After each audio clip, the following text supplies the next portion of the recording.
ছোটরা, আজকে গল্প শোনো করে গল্প বলবে আমার ছোট্ট বন্ধু ছোট্ট পৃষা।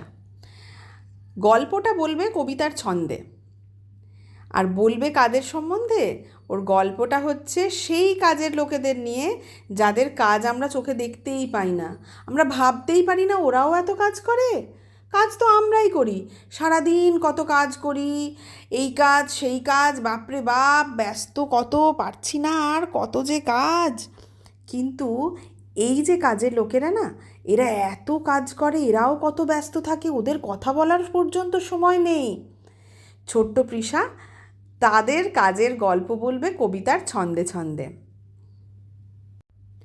আসলে পৃষাও খুব ব্যস্ত তো, তাই ওকে কিন্তু এই কাজের লোকেদের গল্প বলার কথাটা মনে করিয়ে দিতে হবে আমাকেই।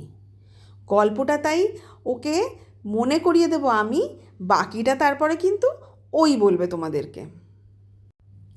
কবিতার ছন্দে এই গল্পের নাম কাজের লোক, আর কবির নাম নবকৃষ্ণ ভট্টাচার্য।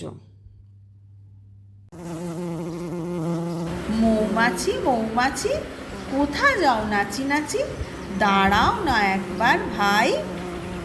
ওই ফুল ফুটে বনে, ডাই মধু আও ননে, তালাবার টমেটো নাই। পাখি ছোট পাখি কিটি মিটি ডাকি ডাকি, কোটা দাও বলে দাও তুমি, এখন না কব কটা, আমি আছি চিনোটা, আপনার বাটাকে বুনি। পিপিলিকা পিপিলিকা বল বল টালি একা, কোটা দাও দাও ভাই বুড়ি, কিটে টন্টয় টাই, কাদ্দ কুড়িতে টিটাই, টয় পাই পিন পিন টরি।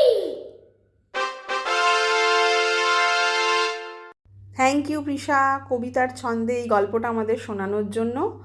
আর বাকিদেরও থ্যাংক ইউ এই গল্প শোনার জন্য। আর তোমাদের মধ্যে কেউ যদি পৃষাকে থ্যাংক ইউ জানাতে চাও, আমার কমেন্ট বক্সে অবশ্যই জানিও।